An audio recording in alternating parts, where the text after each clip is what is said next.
ओम गुरुभ्यो नमः गं गणपतये नमः हुं हनुमते नमः ओम पितृपुरुषाय नमः हुं मातेश्वर्यै नमः ओम भास्कराय नमः। भगवान सूर्यदेव 15 मई 2022 प्रातः करीब 5:29 सूर्यदेव अपने उच्च राशि मेष राशि को परित्याग करते हुए वृषभ राशि टॉरस साइन पे जाने वाले हैं। कृत्तिका नक्षत्र द्वितीय चरण वृषभ के राशि में प्रवेश। स्थिर राशि में सबसे पहला इम्पैक्ट आध्यात्म शक्ति को बढ़ाने वाले हैं और उच्चस्थ होके निकले हैं सूर्य। दोनों काम होता है, एक तो मेष राशि को ऊर्जा भी देते हैं, स्वयं वहाँ ऊर्जावान होके उच्च का होते हैं, एग्जल्टेड होके पावरफुल होके निकलते हैं। तो कोई भी ऐसा बली पावरफुल ऊर्जावान प्लैनेट जब दूसरे घर पे जाएगा तो दो काम करता है। एक, सूर्यदेव जहाँ बैठते हैं वहाँ का शक्ति को बढ़ाते भी हैं और तेज अग्निकारक ग्रह हैं तो उनका नैसर्गिक गुण है जलाना, फायर करना।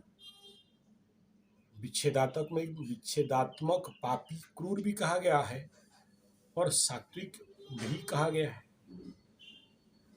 राजा है और हम मनुष्य के जीवन में हमारा तेज ओज शक्ति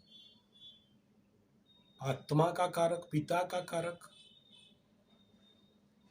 और हमारी मान सम्मान इज्जत का कारक, विवेक का कारक सूर्य भगवान। काल पुरुष कुंडली के द्वितीय स्थान वृष राशि, द्वितीय स्थान यानी वाणी, चेहरा और धन, परिवार का स्थान में। और वृष नैसर्गिक रूप में एक उत्तम स्थान कहा गया, धन का स्थान कहा गया और ये धर्म का स्थान भी कहा गया, भोजन का स्थान भी कहा गया है, अन्न क्षेत्र भी कहा गया है। धन क्षेत्र और ऐसे हाउस, ऐसे घर में जब प्रवेश कर रहे हैं, वृष राशि में सूर्य का फल अगर साधारण तत्व में कहा जाए, बेसिक एस्ट्रोलॉजिकल बात कहा जाए, नैसर्गिक गुण को लेके कुंडली विश्लेषण में, तो धर्म का वर्धन होना, आध्यात्मिक चेतना में बढ़ोतरी होना और सबसे प्रमुख चीज इस समय जो सूरज टॉप में थे और ताप से चारों तरफ सबको त्राहिमाम कर रहे थे, 42, 45, 47 तक टेम्परेचर कहीं कहीं हमारे उड़ीसा में टीवी में मैं देख रहा था, दूरदर्शन में, टेलीविजन में। तो अब घटने लगेगा, डाउनवर्ड पे चलेंगे। दूसरा ये कि सबसे बड़ा इफेक्ट ये पड़ने वाला है कि अब तक जब से सूर्यदेव तुला राशि छोड़ के वृश्चिक में घुसे थे, बाकी सारे प्लैनेट पीछे तो बाद में मंगल आए, तो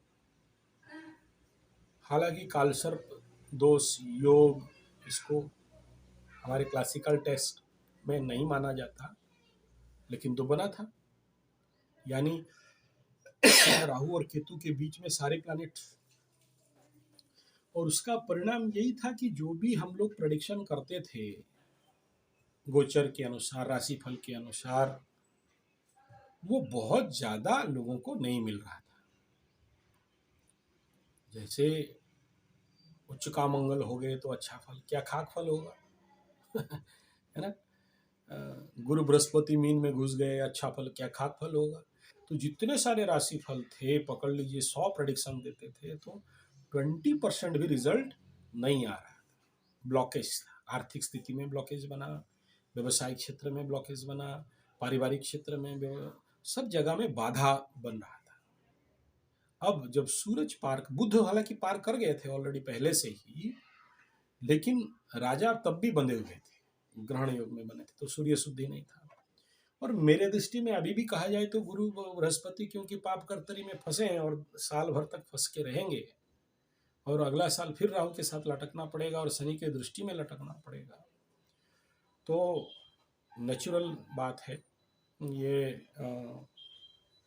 उस सारे जो कारकत्व है गुरु बृहस्पति का, उसमें धन के क्षेत्र में, संतान के क्षेत्र में, विवाह के क्षेत्र में, भवन वाहन भूमि भवन का क्षेत्र में, ये सारे क्षेत्र में तो ब्लॉकेज हैं, बाधाएं हैं, होंगे।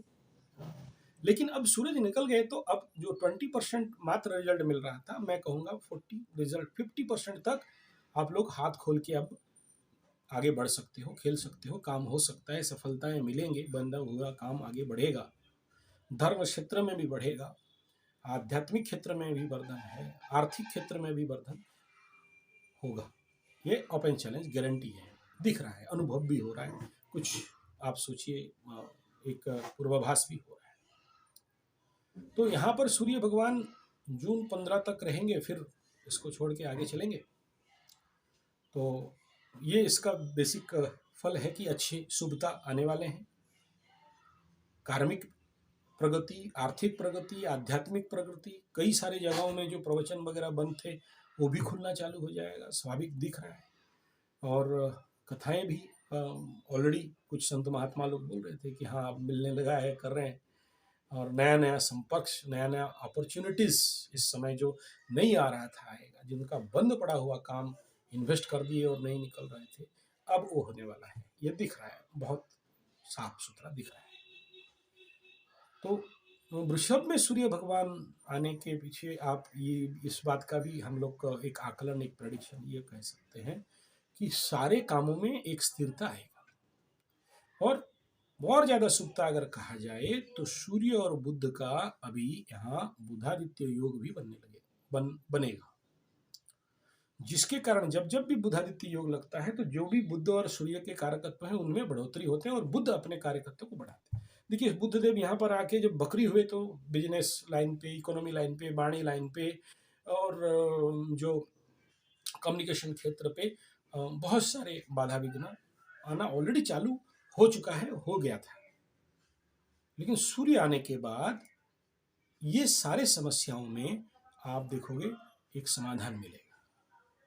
और इम्पोर्टेंट पार्ट यहाँ ये है कि ये स्थिति वृष राशि यहाँ पर सूर्य आने के बाद, बुधादित्य होने के बाद इसका ऊर्जाओं को भी बढ़ाएगा। तो नेचुरली नैसर्गिक कालपुरुष कुंडली में वो हाउस एक्टिवेट हो गया तो आप कम्युनिकेशन से लेके वाणी का क्षेत्र से, व्यवसाय का क्षेत्र से, धन का क्षेत्र से, धर्म का क्षेत्र से, परिवार का क्षेत्र से, ये सारे जो भी बाधाएं थे, ब्लॉकेज थे, वो दिख रहा है कि खुलने वाला है। और अभी उसका धीरे धीरे इम्पैक्ट भी पड़ना चालू हो चुका है। तो आशा करता हूँ इसका आप सबके ऊपर शुभ फल मिले। और सूर्य वृषभ राशि में, उसके बाद थोड़ा सा राशिफल के ऊपर भी हम लोग आलोकपात कर लेंगे अगला वीडियो में। हालांकि मैं भी जानता हूँ बहुत अच्छा से कि राशिफल बोलना या गोचर का फल बोलना कि ये हो सकता है, वो हो सकता है, वो ज़्यादा नहीं 1 से 5% होता है। अगर आपका पीछे से महादशा, अंतरदशा, सूक्ष्मदशा, प्राणदशा का सपोर्ट भी होना चाहिए। अभी आपका सूर्य का महादशा नहीं चल रहा है, सूर्य का गोचर देखिए कितना इम्पैक्ट आ जाएगा। तो लेकिन फिर भी ये जानना जरूरी है कि अब यूनिवर्सल एनर्जी आपका किस प्रकार का सपोर्ट कर रहा है, कितना सपोर्ट कर रहा है, नहीं कर रहा है, और इस क्षेत्र में, इस महीना में जो यूनिवर्सल लेवल पे आपका इफेक्ट है, इस क्षेत्र में आपका जो ग्रह दशा, अंतरदशा जातक हैं आप, इन क्षेत्र पे आपको आप कितना काम निकाल पाओगे, कितना अर्थ निकाल पाओगे, कितना धर्म, अर्थ, काम, मोक्ष निकाल पाओगे, आध्यात्मिक विकास से लेके शारीरिक, मानसिक, यौगिक, स्वास्थ्यगत इत्यादि का निकाल सकते हो। तो इसलिए थोड़ा सम्यक विवरणी देने का, हालांकि बहुत ज़्यादा का आवश्यकता नहीं है। हालांकि बहुत सारे लोग बोले सर दैनिक राशिफल बोलिए, या बस मासिक राशिफल बोलने का भी उतना ज़्यादा मतलब विवेक साथ नहीं देता है, लेकिन कुछ लोगों का डिमांड के कारण ये कर रहे हैं। वीडियो अच्छा लगे तो लाइक शेयर कमेंट सब्सक्राइब जरूर करिए। और कुंडली विश्लेषण, हवन पूजा पाठ, ग्रह शांति यज्ञ, चंडी पाठ, नवग्रह यज्ञ, रुद्राभिषेक, सहस्रनाम, विष्णु सहस्रनाम और नृसिंह सहस्रनाम, श्री माँ काली सहस्रनाम, माँ दुर्गा इत्यादि हवन और अर्चन इत्यादि बेल पत्ता में, तुलसी पत्ता में, जिसका बहुत ज़्यादा समस्या है, करवाना चाहते हैं तो हमारे यहाँ संगठन में ये कार्य करते हैं। और अपने पास भी करना चाहते हैं तो संपर्क कर सकते हैं कुंडली विश्लेषण या जस्ट ज्योतिष सीखने हैं तो 9437580589 या फिर 9938727418। धन्यवाद, नमस्कार।